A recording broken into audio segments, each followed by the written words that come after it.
Welcome to New Possibilities. I speak truth to power without fear. So I'm going to wait a couple of minutes and then we're going to get started.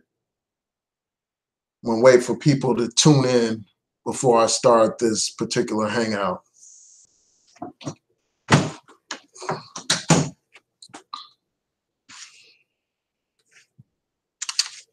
So we'll get started in a minute. Just want to wait for a few more people to join this particular hangout before I get started. So yeah, I'm going to go ahead and get started. Many of you are familiar with Botham John, the tragedy that happened in that situation. And what I'm going to do is start off by providing a summary for those people who are not familiar with the particular case. And then I want to talk about some recent developments in the case. So you had this former Dallas police officer by the name of Amber Guyger. She went to an apartment and she went to the door and she claims that the door was ajar. She claims that she was going to her own apartment, or so she thought. And when she opened the apartment door, she claims that she saw a dark silhouette. She couldn't really see the person. She just saw someone, a large figure, in what she thought was her apartment. And then she claims that she gave the person commands to stop or whatever. The person didn't comply with her commands, and then she proceeded to shoot the subject, or the person that she thought was a suspect. It turns out that she was not in her apartment. It turns out that she was actually in Botham John's apartment.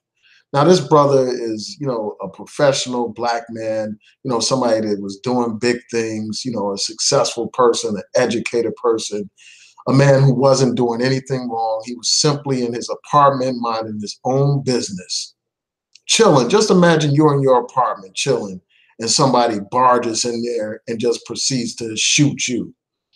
That's what happened to this brother. His only crime was just being a Black man in his own apartment. So this woman shoots and kills his brother.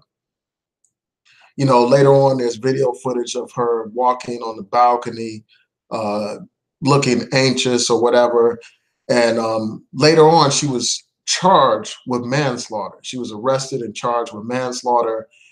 And since then, her case has gone before a grand jury. The prosecutor by the name of Faith Johnson said that they presented the evidence and they explained the law to the grand jury. And the grand jury decided to indict Amber Guyger with murder. So she's been indicted for murder. And this is just the beginning of the process. All that means is that there's probable cause for murder charges to be filed against her. So now she faces not only manslaughter charges, but she faces murder charges. So it's possible that the jury could convict her of manslaughter or murder, or they may possibly acquit her. So this is a very important development in the case. And as you all know, I have been following this case for a minute now, since the very beginning, and I will continue to do so. As there are developments that come out, I will be on my channel talking about those developments. I will be following the trial step by step, once the trial actually starts to take place. Now, the prosecutors say that they interviewed over 300 witnesses in this case, and they presented all this evidence. And her attorney basically says that this is a terrible tragedy and that it was a true mistake. So he's saying that she made a complete mistake, that this was not intentional homicide or anything like that. She didn't try to kill this man on purpose. This was a tragic accident. That's his story. So this is going to be a serious trial. This is something that's not going to be some easy cakewalk or whatever. And this is just the first step, and I hope that people don't just start to celebrate and assume that she's going to be found guilty and all that kind of stuff. Because with this criminal justice system, we have to have a healthy dose of skepticism, but we also need to, continue to be vigilant. It was protests that brought this case to court. A lot of people began to protest shortly after, they found out about this horrible tragedy. And then after that, she was charged with manslaughter. And now she's been charged with murder. So this is just the beginning. And we know how these cases turn out, unfortunately, but we need to stay vigilant. We need to stay hopeful. And, hopefully there will be a conviction in this case, because it would be fundamentally unjust for this police officer to get away with murdering a brother who was minding his own business. This is not a brother who was some thug on the streets or something, committing some crime or anything. This is an educated brother. And from what I recall, I think he's I'm not sure of his profession. I think he's an accountant, if I'm not mistaken. But this is an educated brother, minding his own business in his apartment. They can't come up with any kind of justification for this. Usually they try to demonize the victim. And they tried to kind of like do that here by saying, well, they found some marijuana in his apartment or whatever, trying to use that to dehumanize the brother. They always have to throw some dirt on somebody's name. It's like, instead of putting the cop on trial, what they do is they put the victim on trial. And that's going to be difficult here, because this brother has a great record. He's an accomplished young man. So, but we know how these things work, man. They're going to try to dig up dirt on him. They're going to try to find something else on him. And also what they're going to try to do is paint this woman as some kind of victim here, like paint it like as if she actually did make a mistake. So they're going to say, well, his apartment was located, I think it's either directly above hers or below hers, but they're in the same building. They're in the basic location, but on different floors. And they're going to try to use that to try to say, well, she really didn't realize that she was going into his apartment. So this is going to be a serious case. It's not going to be an easy case by any long shot. And we just have to realize that this is only the first step. This case is far from over. But before I go, I want to tune in to see what you all are saying in the chat room. Because we just can't allow another situation where, these police walk. Time and time again, this is what happens. These police kill our people. Then there's outrage. Then there's a trial. Some of the times, like sometimes it doesn't even go to trial. Sometimes there's not even an indictment. We saw that in the Michael Brown situation. There was no indictment. We see it time and time again. But this is a situation where you actually have an indictment. So you will go through a trial, you have the hashtags and all that stuff on social media. And then what happens is, often these police officers walk, and then we're back here again, the next few days later when somebody else is killed. And this cycle has to come to an end. So, this is a positive development. And, I do have to commend the prosecution for bringing it before a grand jury. There's a new DA who's been elected there in the Dallas area, but that person takes office in January.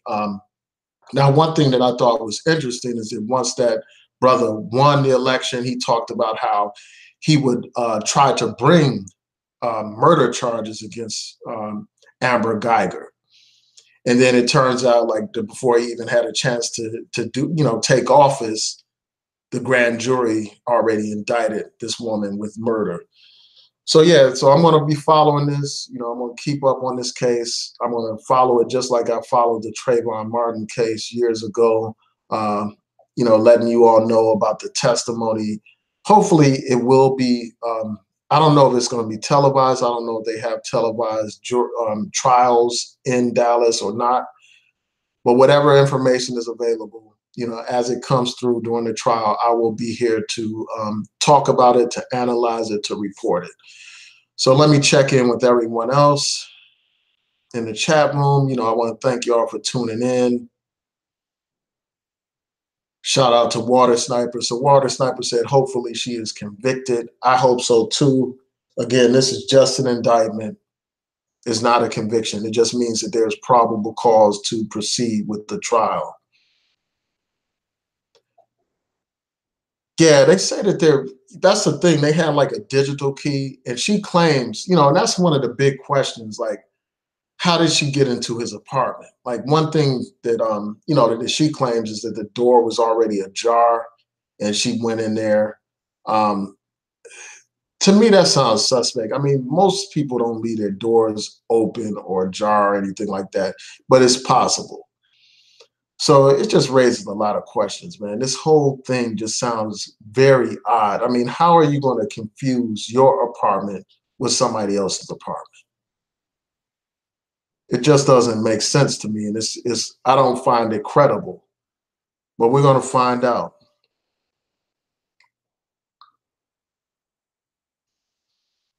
Yeah. So political princess said nothing's going to happen. Um, she said if this devil does 45 minutes in jail, I wouldn't be surprised. Yeah.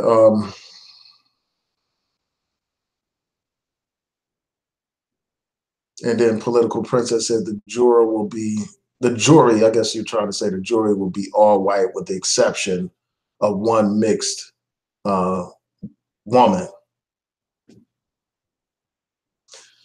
Yeah, I mean, we don't know what the jury outcome is, what kind of jury they're going to have, the racial makeup. I would be curious. I mean, a lot of times the grand jury information is secret, so we don't know who was on the grand jury or anything like that. But I'm wondering, what kind of racial makeup they'll have for the actual jury for the trial, for the criminal trial, because that could make a huge difference. And again, this whole situation, as I have repeated time and time again, is a reminder of just how important elections are. First of all, it's important who you have as your district attorney. In most jurisdictions, the people directly elect their district attorneys. And if you have someone in there in that position that cares about the issue of police brutality, somebody that's willing to step up and bring charges against police that commit, these wrongful acts of police brutality, then you can make a difference. So that's one way that elections matter, and this is another reason why this is relevant to this particular situation. Another reason why elections matter is because often by actually registering to vote, you actually become a potential juror. You are put into the category of people that may be called to be in these juries. Now, I know that in some places they do it not only from, voter registration, they also do it from Department of Motor Vehicle Records as well in some jurisdictions. But by registering to vote, you can have a say in the outcomes in these particular cases. So again, that's just another reminder of how important elections are. And that's a point that I'm going to hammer again and again in these videos because it's crucial, man. These elections affect every aspect of our lives, and it's time for us to realize that. But I don't want to get off onto a tangent about voting, but you get the point.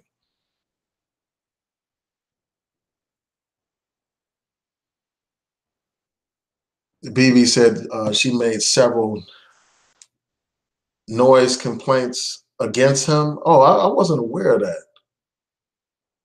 If you have the source for that, if you can post it in the chat room or post it in the comment section to this video, I would appreciate it because I want to look that up. Shout out to the real Aaron Collins. Let me just Google that right now. I want to just Google that real quick. If you all can bear with me a second um, to see if there's anything on here about that. So just hold on for 1 second. I'll be right back.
Yeah, so I'm going to share my screen real quick.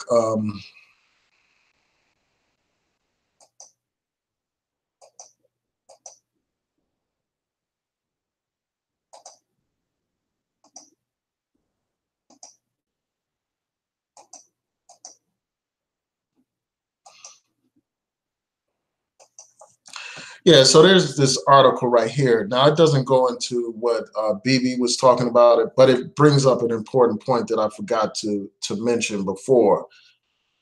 There were some witnesses that said that they heard knocking at the door before the shooting.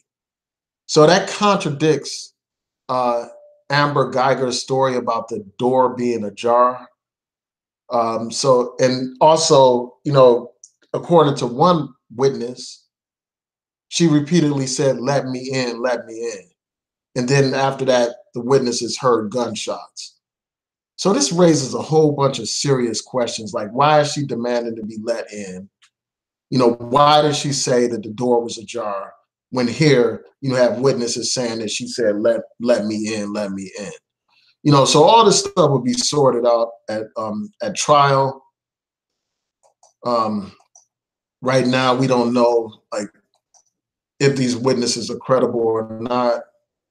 That'll come out at trial. There have been other cases where witnesses have said certain things, and it turned out that their stories didn't hold up.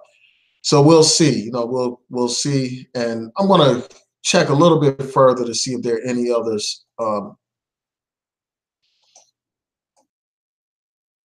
going to check a little bit further to see if there are any stories about complaints from Amber Guyger against Botham dealing with noise. So just bear with me 1 second.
Okay, so I see an article here, and I'm just going to mention a couple of things from this article.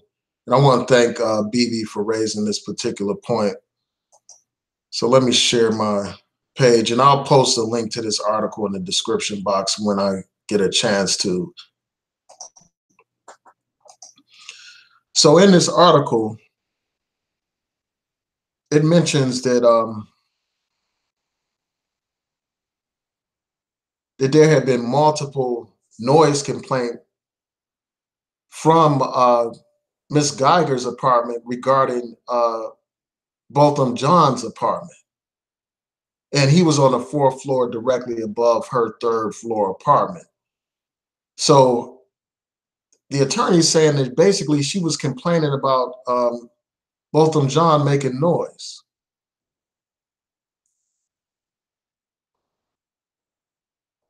It also says that here, according to attorney Lee Merritt, there was a noise complaint that very day from Guyger's apartment about Jean's apartment. But the attorney didn't provide more details. So this raises a whole bunch of questions. And also in this particular article, they go through all these different stories that have been put out here about this, these different, accounts of what allegedly happened. So they say, one was that she tried to enter Jean's apartment with her key, thinking it was her apartment, but the key didn't open.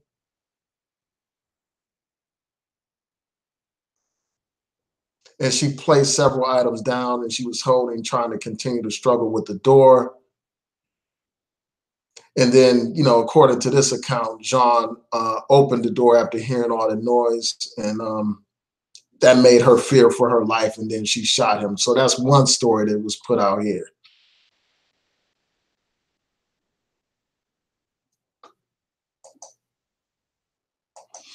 Another story, and then they pointed out the problem with that story is that the apartments are equipped with electronic keys, similar to like hotel rooms. So that's one thing that was pointed out in this article. And then they said there was another version of this story from an anonymous police source claiming that John had left his door unlocked, which is how she was able to get in, even if her key didn't work.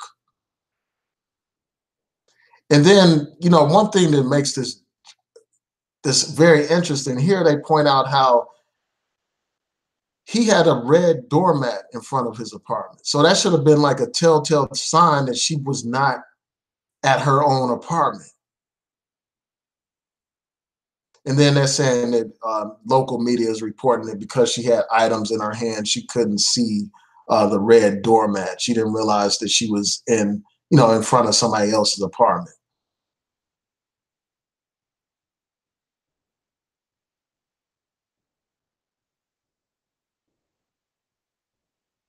And then the third version is the one that I talked about early on in this hangout is that the door was left ajar.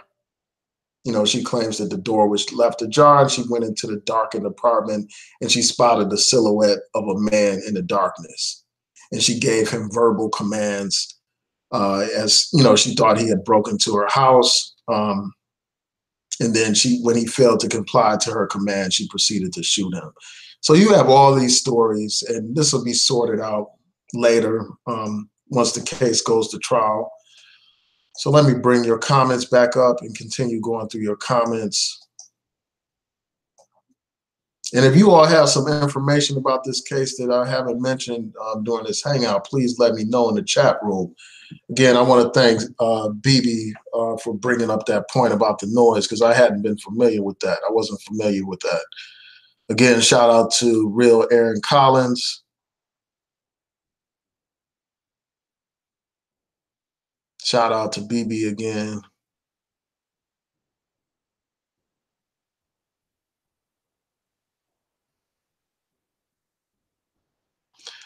Yeah, this whole situation, I mean, it reminds me of Trayvon Martin. It reminds me of all these tragedies that we've seen time and time again, all these other hashtags. Every other day you hear about another Black man killed by these police.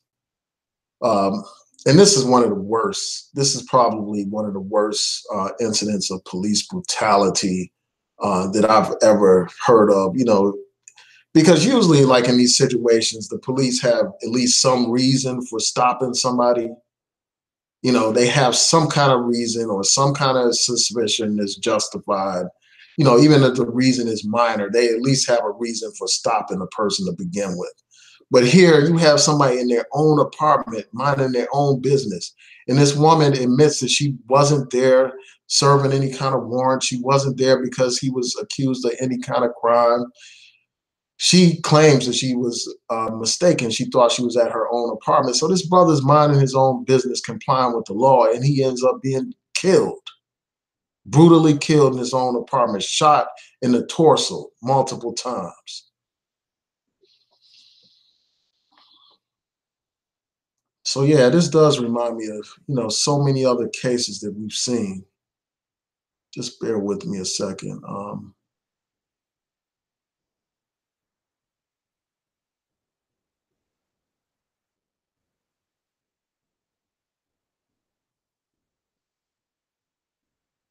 So real Aaron Collins said that he used to live in Dallas and the racism in that city is real. Shout out to True Royal Family.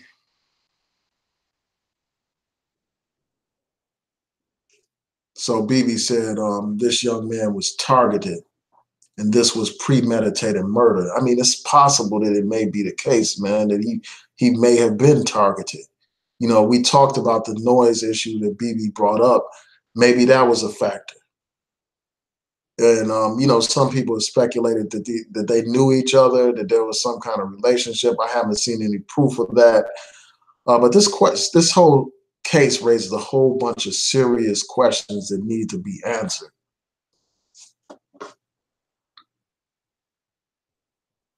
And one thing that kind of disturbed me when I first heard about this case is, the fact that Benjamin Crump is involved. Like, and not that I have anything against him as a person or anything like that. I hear that he's a good attorney and stuff like that. But I know one thing, and that's this: like all the cases that he's been involved in, in most of them, there haven't been any convictions. And I know that his role is the role of a civil attorney, like he's not the prosecutor in the cases. So he's not responsible for actually prosecuting these cases. Like for the most part, he's involved in trying to get settlements for these families that have been victims of police brutality and stuff like that. But it's just like the track record, even though he's not the prosecutor or whatever, it's just like most of the cases that he gets involved in, there are no convictions for these crimes. And I hope that that's not the case here. I hope that, that doesn't happen here. I hope that there's actual justice in this situation. I hope that Amber Guyger goes to jail and that she's punished to the full extent of the law. It's not enough for a family to get paid some hush money, to get, some, a couple of $1 million or whatever. That doesn't address the problem of justice, injustice. It doesn't address, the fact that that person deserves to be punished for the crime that they committed. And these types of individual suits, they don't address the larger issue, which is systemic, institutionalized racism within these police departments. So while it's good for a family to receive some money and it's good for an attorney to get his share of the attorney's fees and all that kind of stuff, the fact of the matter is we need more than just settlements in these cases that compensate families. There needs to be actual justice. Police need to be held accountable for their criminal acts. And too often when Ben Crump is involved in these cases, whether or not it's his fault or not, the fact of the matter is, in most of those cases, there are no convictions. And like years ago, like somebody had brought this up to me, like they were saying, like the moment they knew that Ben Crump was involved in that Trayvon Martin case, they knew that there wouldn't be a conviction. And I was like looking at that person like they were out of their mind to say something like that. I was like, why would you say something like that? And then they pointed out some other cases that he was involved in where there was no conviction. And this is before Trayvon Martin. I just think that families need to, even though there are other attorneys on this case, don't get me wrong, there are some other attorneys on this case and they may be great attorneys, so I can't really speak on their record. But Benjamin Crump is involved in this case, and I hope that that's not a sign that there will be no justice in this case. Again, like I'm not necessarily blaming him. I just know like how things turn out often when he's the public face in these cases. So let me go to your comments a little bit more. Yeah, shout out to Leonard. Yeah, don't forget to like the video, thumbs up this video, share this video, help spread the word. Again, one of my goals is to reach 10,000 subscribers before the end of the year. So help me do that, by encouraging your friends and colleagues to subscribe to New Possibilities.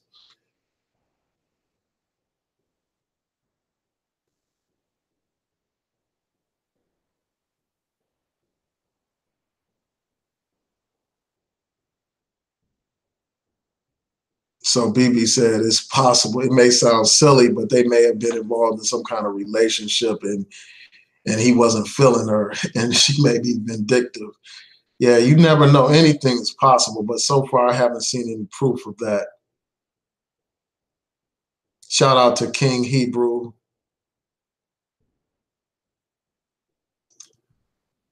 Yeah, and I hear that. So True Royal said that the ex-DA, Faith Johnson, is a joke. Yeah, she came under criticism for statements that she made about this case. But the fact of the matter is, like, even though, and I'm glad that she's not the ex-DA yet. She's still in office right now. She'll be in office through January. So, in January, you'll have a new DA.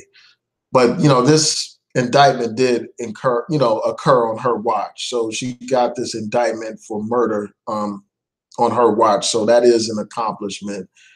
But I hear what you're saying, though. I know why, you would take that view of her because of statements that she made. And the fact of the matter is she could have charged, um, she could have just went ahead and charged Amber Guyger with murder herself instead of taking it to a grand jury. She could have done that. So your point is valid.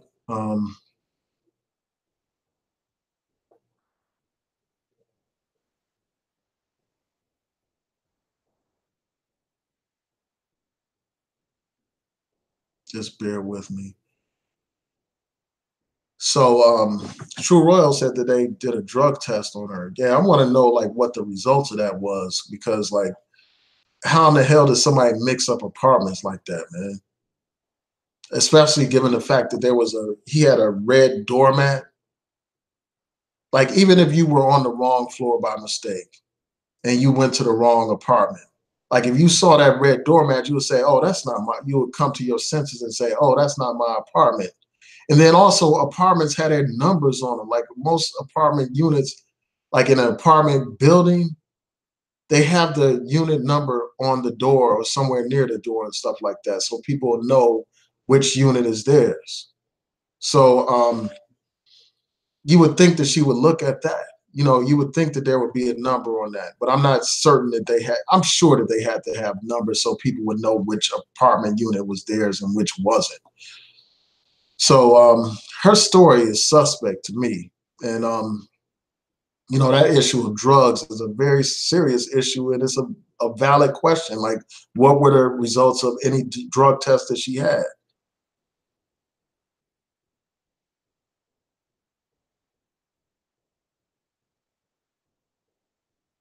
Yeah, so BB said local elections are essential. Exactly.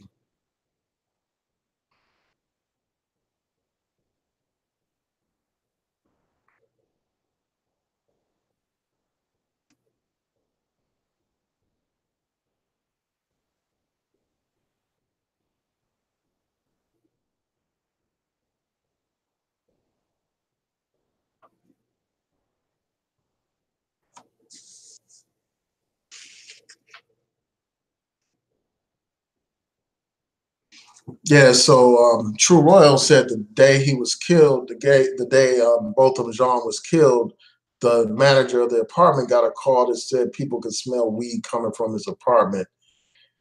And this whole issue of marijuana is coming up as just a way to discredit this brother.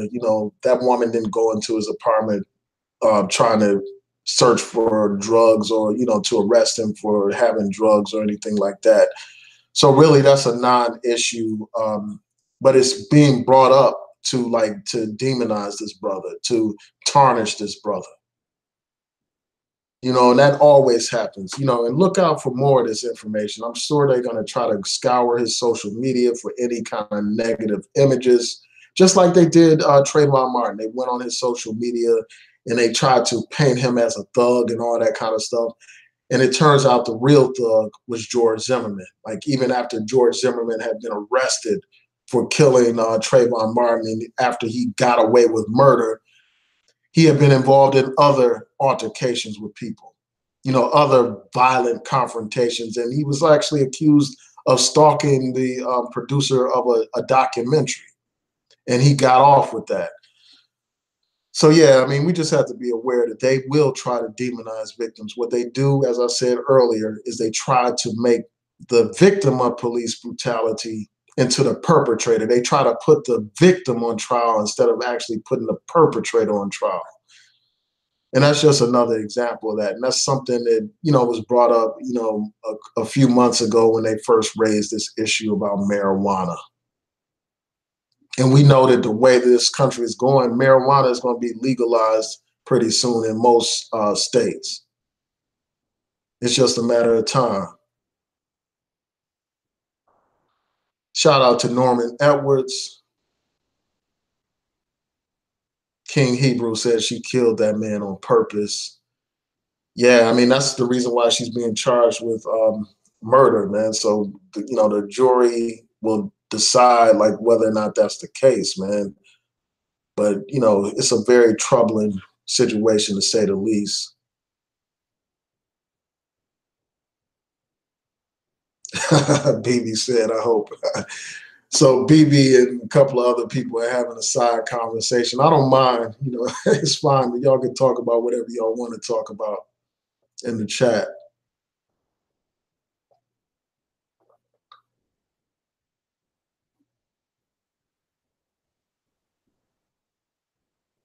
Just bear with me a second.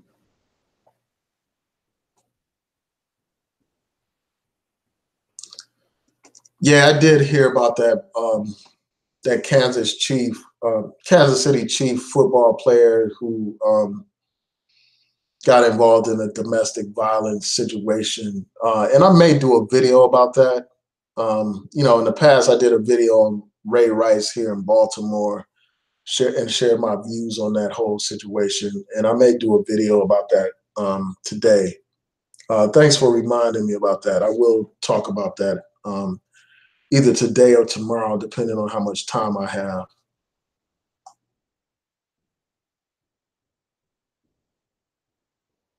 Yeah, I'm definitely gonna talk about that. And I'm really interested in hearing about like the so-called Black Manosphere's take on it.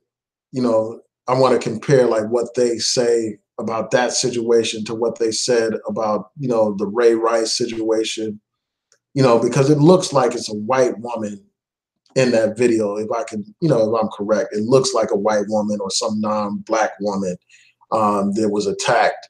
So I'm really interested in seeing like how the so-called Black Manosphere will respond to that issue compared to the way that they responded to the Ray Rice situation. And not even just the Manosphere, just these, Black male YouTubers. Like I noticed that there were a lot of people defending Ray Rice and making excuses for him and all that kind of stuff. And you even had some Black women, playing the role of Mammy, basically defending, Ray Rice and all that kind of stuff. So I'm really interested in seeing how people deal with this situation. Not only the Black men, how they respond to it, but also white media as well, like how they respond to that compared to how they responded to the situation involving a Black woman. So, yeah, so I won't go into that anymore. There's a lot of stuff that I could talk about dealing with that issue, and I will discuss that in an upcoming video or a live stream. So y'all stay tuned for that.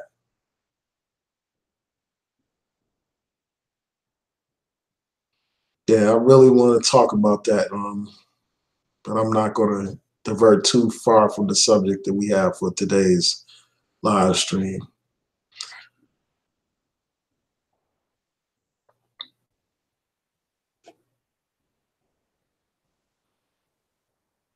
Yeah, so BB said new counsel needed.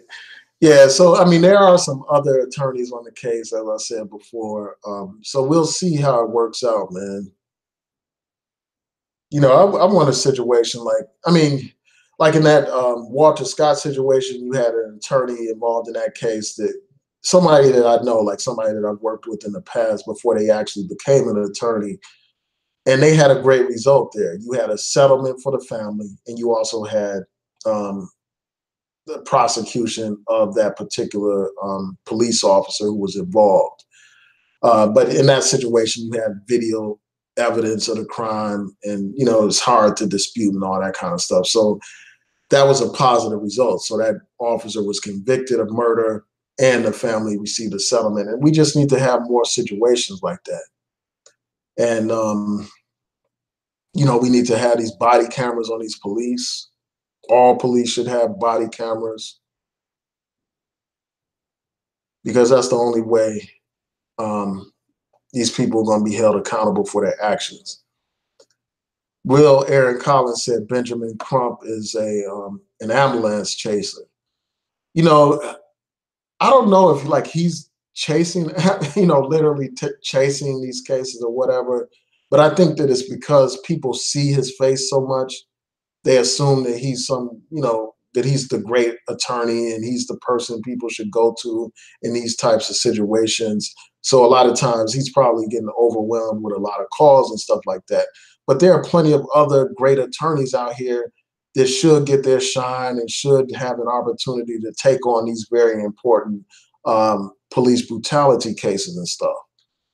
Um, yeah, so I'm not going to hate on him. I understand people have to do what they have to do and stuff like that.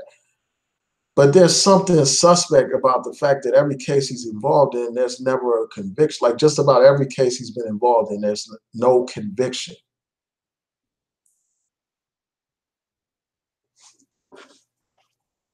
So yeah, and then it's like, and one thing that's troubling is like, I mean, I know that it's great that these attorneys help families get verdicts and stuff like that. They help compensate families get compensation for the injustice that occurred. But these attorneys are also eating off of these cases. They're getting money off of these cases. And I think that sometimes when money is involved, like that becomes the primary motivation instead of like, getting justice and stuff. Instead of like getting justice in the actual criminal case. Instead of that being the priority, you're focused on like getting this money off of the civil settlement and stuff. It's just frustration for the most part. Let me just be clear about that.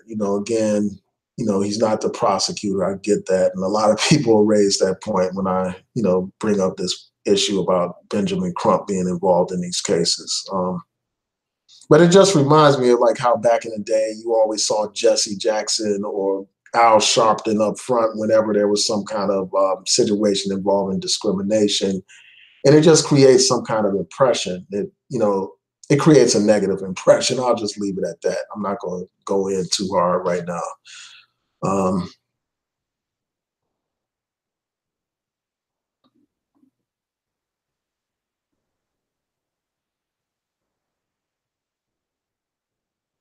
Yeah, BB said all these payouts are useless. You cannot pay for injustices. Yeah, and I get that. I mean, you're correct in terms of like the larger issue of police brutality instead of, in terms of the larger issue of actually bringing the individual officers to justice. You are correct. But I do believe that the family should be compensated for these crimes that have been committed against them. So, I mean, but I get your point and I agree with it wholeheartedly. I mean, it's like, it's not about cash, man. At the end of the day, it's about justice. It's about those police officers being held accountable as individuals and facing real jail time for the crimes that they commit against our people.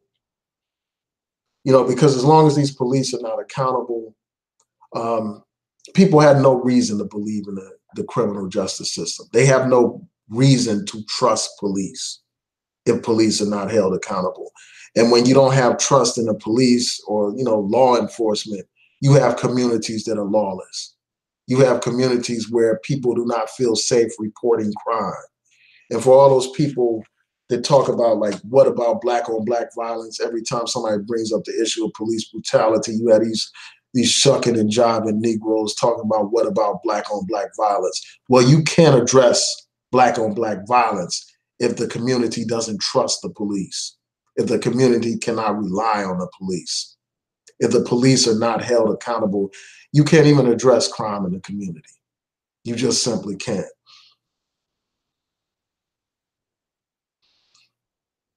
Yeah, so I can't wait to talk about that issue. There's so many issues. Well, I'm going back to this thing with the Kansas City Chiefs.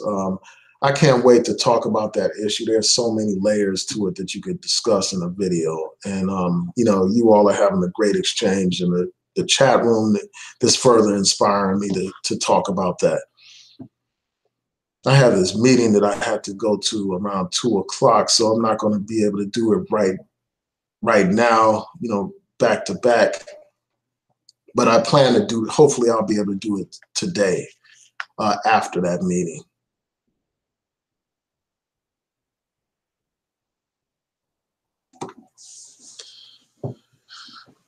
Yeah. So Gregory said, so why, when confronted, basically, so when confronted with this alleged break-in, why didn't she back out of the apartment while shouting commands and call 911? That's a great point, man.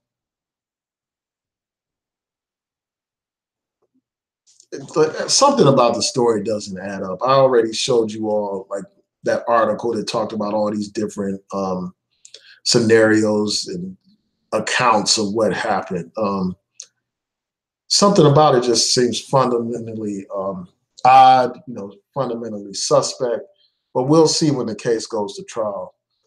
Shout out to Lola Jones. Thanks for tuning in.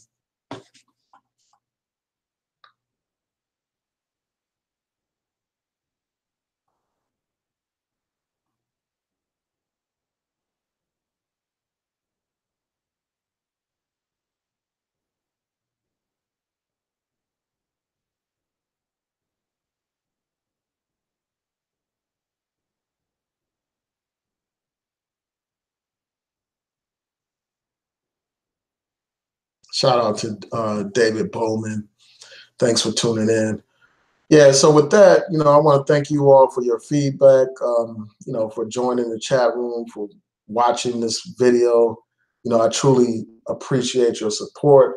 Please like the video, share the video, subscribe if you're not subscribed, hit that notification bell so that you'll know when I post new content.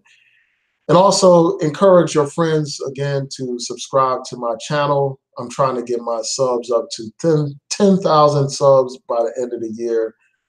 And I think we could do it, because this channel, with your help, has, grown, and it's grown because of your help. And the quality of the channel has improved because of your feedback. So I hope to continue to see this channel grow. And I want to thank you once again for your support. Peace and blessings to each and every one of you.